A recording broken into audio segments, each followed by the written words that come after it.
Hello guys, welcome to my YouTube channel. आपका मेरे channel में स्वागत है। और आज हम लोग सॉल्व करेंगे पार्ट 3 किसका, ग्राफिकली मेथड एलपीपी का पार्ट 3 हम लोग सॉल्व करेंगे ग्राफिकली मेथड से, जिसमें हम लोग मैक्सिमाइज का क्वेश्चन सॉल्व किए थे लेकिन मिनिमाइज का नहीं किए। आज मिनिमाइज का क्वेश्चन सॉल्व करेंगे, जिसमें हम लोग का क्वेश्चन दिया हुआ है Z is equal to -x1 + 2x2 और इसका सब्जेक्ट टू कॉन्स्टेंट दिया हुआ है -x1 + 3x2 is less than equal to 10 और x1 + x2 is less than equal to 6 और x1 - x2 is less than equal to 2, जहाँ पे x1 और x2 greater than equal to 0 है। तो सबसे पहले हम लोग पिछले वीडियो में आप लोग को स्टेप से बताए थे कि सबसे पहला नंबर स्टेप फर्स्ट में क्या करना था, to convert all the constant into equation form. किस में चेंज करना था? इक्वेशन फॉर्म में चेंज करना था। इक्वेशन फॉर्म में हम सारे कंस्टेंट को चेंज कर देंगे। तो पहला क्या है, x1 + 3x2 is equal to 10, इसको इक्वेशन 1 मान लेंगे। x1 + x2 is equal to 6, equation number 2। x1 - x2 is equal to 2, equation number 3। उसके बाद हम लोग पढ़े थे कि सबसे पहले इक्वेशन 1 में जाएंगे और इसका एक टेबल बनाएंगे फ्रॉम इक्वेशन 1 और एक टेबल ड्रॉ करेंगे। फ्रॉम इक्वेशन 1 एक टेबल ड्रॉ किए, देखिए यहाँ पे, जहाँ पे x1 और x2 का वैल्यू दिया हुआ है, ठीक है गाइज। जहाँ पे -x1 + 3x2 equal to 10, equation number first है। अब इक्वेशन नंबर फर्स्ट के माध्यम से हम इसको सॉल्व करेंगे। यदि x1 का मान 0 रखते हैं तो x2 का मान कितना होगा? x1 का मान 0 तो x2 का मान 10/3 हो जाएगा, ठीक है गाइज। अब x2 का मान 0 रखते हैं तो x1 का मान -10 हो जाएगा। इसी तरह हम लोग टेबल 2 में जाएंगे, इक्वेशन 2 में जाके टेबल 2 बनाएंगे। फ्रॉम इक्वेशन 2 में गए, इक्वेशन 2 क्या है, x1 + x2 is equal to 6, ठीक है। अब इसके माध्यम से हम लोग टेबल बनाएंगे। टेबल बनाए, यहाँ पे है x1, यहाँ पे है x2। यदि x1 का मान 0 रखते हैं तो x2 का मान 6 और x2 का मान 0 रखते हैं तो x1 का मान 6। इसी तरह फ्रॉम इक्वेशन 3 हम लोग इक्वेशन 3 में जाएंगे। देखिए इक्वेशन 3 में जाएंगे और इसका फिर से एक टेबल बनाएंगे, जहाँ पे x1 और x2 का मान निकालेंगे। और x3 का इक्वेशन क्या है, x1 - x2 is equal to 2। यदि x1 का मान 0 रखते हैं तो x2 का मान कितना आ जाएगा? x1 का मान यदि 0 रखें तो x2 का मान -2 और यदि x2 का मान 0 रखें तो x1 का मान 2, ठीक है। पूरा हो गया। अब हम लोग क्या करेंगे, प्लॉट द ग्राफ को हम लोग प्लॉट करेंगे। नेक्स्ट पेज में जाते हैं गाइस, देखिए नेक्स्ट पेज में हम लोग जाएंगे। अभी इसके माध्यम से प्लॉट को ग्राफ करेंगे, ठीक है। देखिए इस पेज में हम लोग ग्राफ करेंगे। टेबल के माध्यम से हम लोग पहले फिगर को तैयार करेंगे। देखिए टेबल में कहाँ तक गया है, -10 तक गया है, -2 मतलब माइनस का भी टर्म लेना पड़ेगा। तो हम लोग थोड़ा सा फिगर को बड़ा बनाएंगे। फिगर बड़ा बनाएंगे, देखिएगा यहाँ से दिख जाना चाहिए आप लोगों को, ठीक है। यहाँ से भी ले लेते हैं हम लोग। यहाँ पे 0, यहाँ हम लोग 2 से स्टार्ट करते हैं, डेट इज 2, 4, 6, 8, 10, ठीक है। यहाँ पे भी 2, 4, 6, 8, 10। इधर भी -2, -4, -6, -8 और -10। ये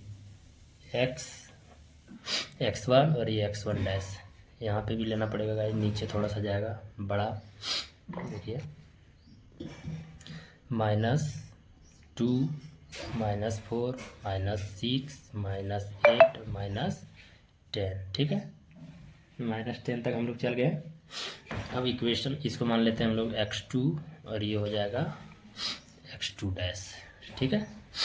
अब हम लोग इक्वेशन के माध्यम से फिगर को ड्रॉ करेंगे। तो इक्वेशन में देखिए टेबल के माध्यम से, अगर x1 का मान 0 लिए हैं, देखिए x1 का ये वाला है, यहाँ अगर 0 लिए हैं तो x2 का मान 10/3, 10/3 that means 3.3, 10/3 is equal to 3.3 के लगभग होगा।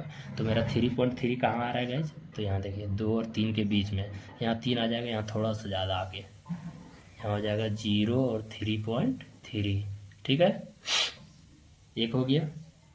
दूसरा में देखिए, अगर x2 का मान 0 लिए, ये वाला है x2 का मान, ये वाला 0 लिए, तो x1 का मान -10, x1 का मान -10 डैट इज यहाँ है। ठीक है गाइस, देखिए यहाँ पे है। अब इसको आप लोग स्केल के माध्यम से या तो हाथ से किसी से भी ड्रॉ कर दीजिए। देखिए ये थोड़ा सा टेढ़ा गया है, आप लोग अच्छा से बना लीजिएगा। ठीक है, ये हो जाएगा कितना गाइस, -10 और 0। ठीक है, और इक्वेशन नंबर हम इसको 1 लिख देंगे। अब इसी तरह टेबल 2 को सॉल्व करेंगे। 0 6, x1 का मान 0, x1 का मान 0 है तो y2 का 6 है, तो यहाँ पे 6 है। इसी तरह x2 का मान 0 है तो y2 का 6 है। ठीक है, तो 6 यहाँ पे है। अब इसको हम लोग ड्रॉ करेंगे, लाइन देंगे, तो ये हो जाएगा इक्वेशन नंबर 2।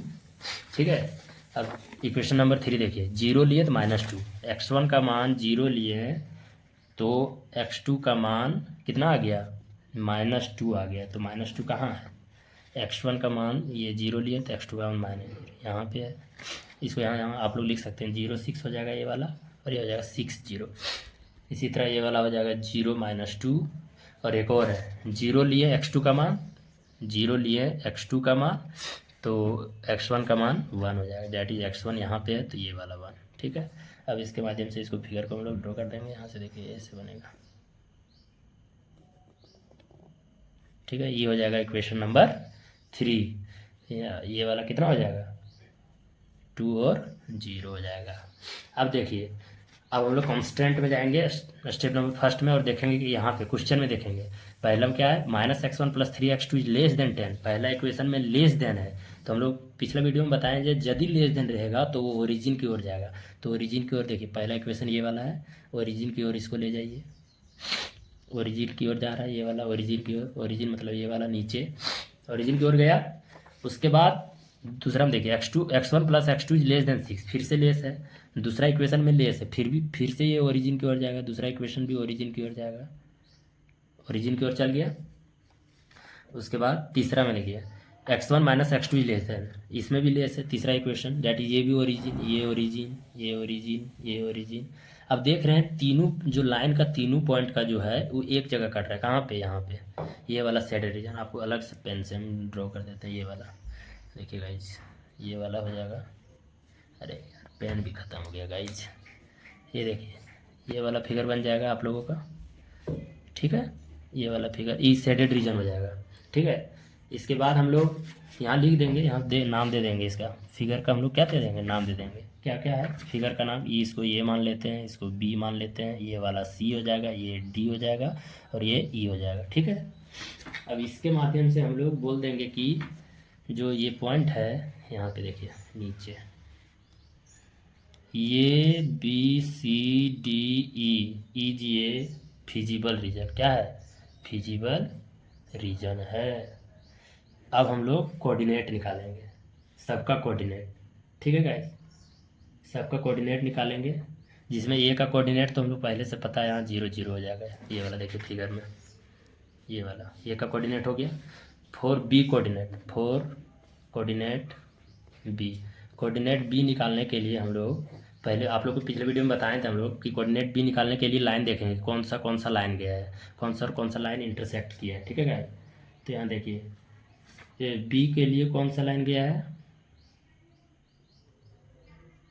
बी के लिए ये वाला सी नहीं, बी के लिए देखिए, बी के लिए ये तो पहले से यहाँ दिया हुआ है 2, ये के लिए बी कोऑर्डिनेट के लिए दिया हुआ है गाइस, वैल्यू दिया हुआ है, देखिए यहाँ वैल्यू 2 0 दिया हुआ है, तो ये पहले से हो जाएगा 2 और 0। ठीक है, कोऑर्डिनेट सी के लिए हम लोग देखेंगे, फॉर कोऑर्डिनेट सी के लिए देखिए, यहाँ कोऑर्डिनेट सी के लिए लाइन इंटरसेक्ट कौन सा कर रहा है, इक्वेशन नंबर 2 और इक्वेशन नंबर 3। तो हम लोग इक्वेशन 2 और इक्वेशन 3 को सॉल्व करेंगे फ्रॉम इक्वेशन 2 एंड 3। अब 2 और 3 इक्वेशन क्या है, तो देखिए 2 और 3 यहाँ देखिए, x1 + x2 = 6 और x1 - x2 = 2, x1 + x2 = 6 और x1 - x2 = 2। यहाँ से ये कटेगा तो यहाँ बच जाएगा 2x1 = 8, x1 = 4। यदि x1 4 आया तो अब हम लोग यहाँ पुट कर देंगे। देखिए यहाँ पे x1 + x2 = 6, तो 4 + x2 = 6, तो x2 = 2। यहाँ से b कोऑर्डिनेट कितना, c कोऑर्डिनेट कितना आ जाएगा, c कोऑर्डिनेट आ जाएगा गाइस 4 और 2, ठीक है। c कोऑर्डिनेट 4 और 2 आ गया। अब देखिए फिर से, ठीक है। अब हम लोग निकालेंगे 4 कोऑर्डिनेट किसके लिए, देखिए यहाँ फिगर में 4 कोऑर्डिनेट डी के लिए हम लोग निकालेंगे। तो डी का क्या दी कोऑर्डिनेट दिया, निकालेंगे कौन सा इक्वेशन इंटरसेक्ट कर रहा है। तो इंटरसेक्ट हम लोग का कर रहा है इक्वेशन नंबर 2 और इक्वेशन नंबर 1। डी कोऑर्डिनेट के लिए 4 कोऑर्डिनेट डी इक्वेशन नंबर 2 और 1। तो इक्वेशन नंबर 2 और 1 में क्या है, तो देखिए -x1 + 3x2 = 10 और x1 + x2 = 6। यहाँ से ये वाला कट जाएगा, तो यहाँ से 4x1 = 16 और x2 = 4 हो जाएगा, ठीक है। फिर हम लोग पुट कर देंगे वैल्यू यहाँ, देखिए x1 + x2 = 6 में पुट करते हैं x2 का वैल्यू, तो यहाँ 4 यहाँ 6, तो यहाँ से हम लोग x1 का मान 2 निकल जाएगा। तो कोऑर्डिनेट डी का जो मान होगा वो हो जाएगा 2 और 4, ठीक है, 2 और 4 हो जाएगा। और कोऑर्डिनेट ई का अगर बात किया जाए तो फिगर में देखिए कोऑर्डिनेट ई का मान दिया 0 और 3.33, दैट इज 0 और 10/3। तो पहले से दिया हुआ है, तो 4 कोऑर्डिनेट ई, कोऑर्डिनेट का मान क्या दिया है, ई का कोऑर्डिनेट पहले से दी 0 और 10/3। अब हम लोग क्या करेंगे कि जितना भी आया उसका कॉर्नर पॉइंट और उसका वैल्यू ऑफ ऑब्जेक्टिव फंक्शन को लिखेंगे। वैल्यू ऑफ ऑब्जेक्टिव फंक्शन का मान क्या था, z = x -x1 + 2x2। यहाँ से हम लोग अब निकालेंगे, ये 0 0 था, देखिए यहाँ देखिए ये 0 0, b पे कितना था 2 और 0, b पे 2 और 0, c पे देखिए यहाँ c पे 4 और 2, c पे कितना है 4 और 2, देखिए c पे 4 और 2 हो जाएगा। d पे 2 और 4 हो जाएगा, और e पे हो जाएगा 0 और 10/3। अब इस सब वैल्यू को यहाँ हम लोग पुट करते जाएंगे z में। तो x यहाँ से x1 का मान 0 है, x2 का मान 0 है, तो 0 + 2 × 0 दैट इज 0, ठीक है गाइस। यहाँ से z का मान 0 आया। अब देखिए यहाँ से पुट करेंगे z = -2 + 2 × 0 दैट इज -2, ठीक है।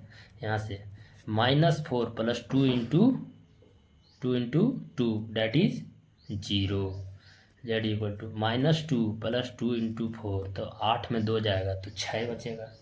यहाँ से z = -0 + 2 × 10/3 दैट इज 20/3, जो किसके बराबर होगा 6.66 के बराबर, ठीक है। अब हम लोग यहाँ देखेंगे कि मिनिमम वैल्यू कहाँ नज़र आ रहा है। The minimum value of Z at कितना पर नज़र आ रहा है, एट बी पे 2 और 0, देखिए यहाँ 2 पे नज़र आ रहा है, कितना पे 2 पे, 2 और 0 पे, डैट इज बी पे इसका सबसे कम वैल्यू -2 है, तो यहाँ लिख देंगे हम लोग -2, और हैंस ऑप्टिमल सॉल्यूशन इज हो जाएगा, यहाँ से x1 का मान 2 हो जाएगा, x2 का मान 0 हो जाएगा, और z मिनिमम = -2 इसका रिक्वायर्ड आंसर हो जाएगा, ठीक है गाइज। देखिए मिनिमम का एक क्वेश्चन हम लोग सॉल्व कर दिए हैं गाइज।